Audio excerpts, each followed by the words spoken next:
What you are hearing now is the first episode of the series, where the axis begins, a spine of the city. In this episode, we begin from the central axis of Beijing and follow the backbone of a city. On July 27, 2024, good news arrived from New Delhi. After 12 years of effort, the central axis of Beijing was officially inscribed on the UNESCO World Heritage List, a line running from north to south, a spine holding the city upright. Founded in the Yuan Dynasty, shaped through the Ming and Qing for more than 700 years, this line has never disappeared. It crosses space, and it passes through time. It is the most complete and enduring expression of China's vision for building a capital city. I am standing on the summit of Jingshan Hill, beneath the pavilion of 10,000 springs. The wind comes from the north, crosses the last ridges of the Yan Mountains, brushes the treetops, circles once beneath the eaves, and then quietly moves south. Below my feet, Beijing glimmers softly in the winter afternoon light. Looking south, a straight line unfolds, so clear it hardly needs to be pointed out.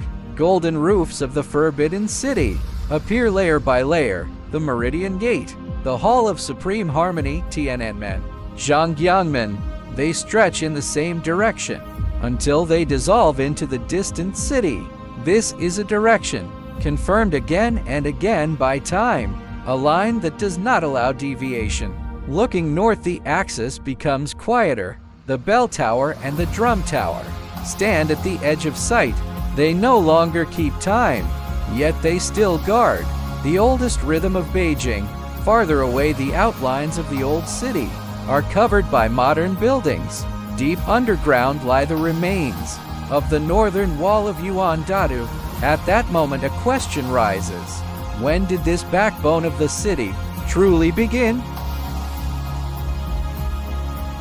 People often say that Beijing's central axis is painted most deeply with the colors of the Ming and Qing. But if we walk upstream through layers of palaces and gates, we discover that its roots reach further back. They are buried in the soil of Yuan Dynasty. In the year 1267, Kublai Khan ordered Liu Bingzong to plan a new capital. This city was not built at random. It was not simply walls and halls placed side by side. It followed an ideal order, facing the markets, honoring ancestors and state altars, unfolding slowly from north to south. It was then that the central axis found its core position. This was not empty ritual language. It was a worldview. Where is the center? How should order be arranged? How do heaven and earth, ritual and daily life, each find their proper place? Architect Liang Siqing once said that Beijing's central axis is like a piece of frozen music. It is not a static line, but a rhythm moving through time, solid in space, flowing in history. The axis was first laid out in the Yuan Dynasty and took shape in the Ming and Qing. It was never the creation of a single moment. It was confirmed, adjusted, and strengthened by generation after generation. From the midpoint of the northern wall of Yuan Dynasty, the axis was drawn. Palaces and markets grew along its line. When the Ming Emperor moved the capital to Beijing, the scale of the city changed. So did its symbolic meaning, but the axis remained. It was extended. It was reinforced with the construction of the outer city. The axis stretched south to Yongdingmen. Its length, 7.8 kilometers, was finally set. This is what makes the central axis so remarkable. It does not belong to any single dynasty. It is the result of time layered upon time. Following the axis south, we arrive at Yongdingmen. It was the southern gate of the outer city in Ming and Qing Beijing, and the clearest southern starting point of the central axis.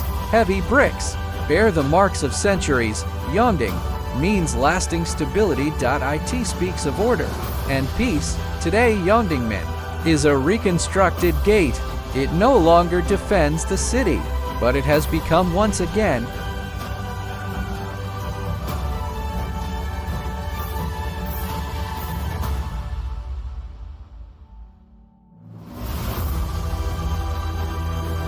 a symbolic entrance. People take photos. Elders walk slowly. Children run across the square. History is no longer placed high above. It has returned to everyday life. It is not only a relic. It is something happening now. Continuing north, the bell and drum towers stand quietly. Once they were the timekeepers of the city. Morning bells, evening drums. Time was not abstract. It was sounded and repeatedly confirmed.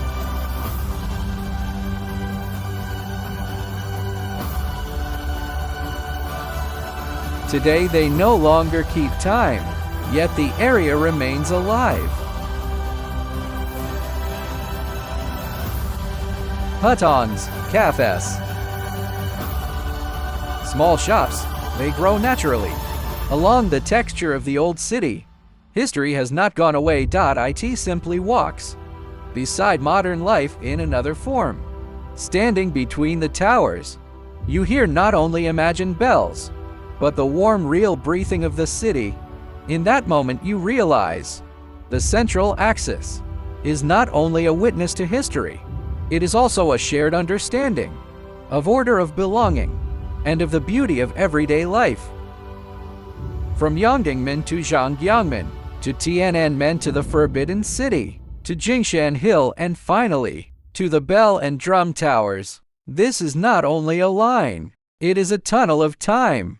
The stones beneath your feet, the light above your head, they remind you that this is not just a cityscape.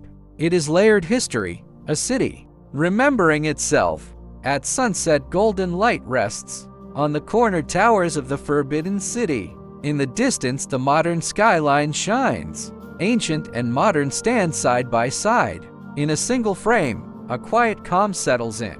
Standing on this axis, we carry the weight of history, yet we are not bound by it. Depth becomes steadiness, a quiet confidence. This is Beijing, a spine that once carried the dreams of 4 dynasties and now points toward the future.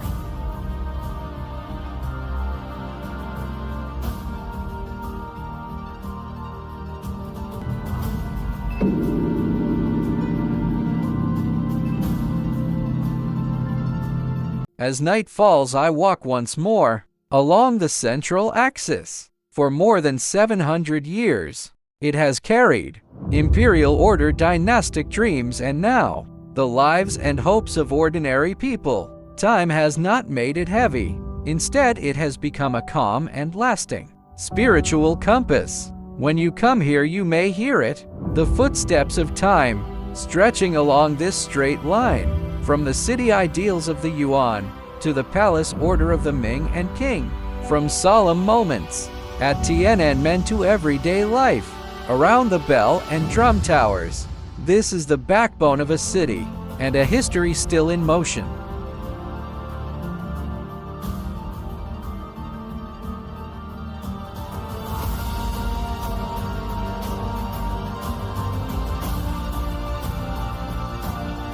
The Central Axis of Beijing may seem continuous from Yuan Foundation to Ming and Qing form, but consider this. Before this backbone, did Beijing have an even earlier skeleton?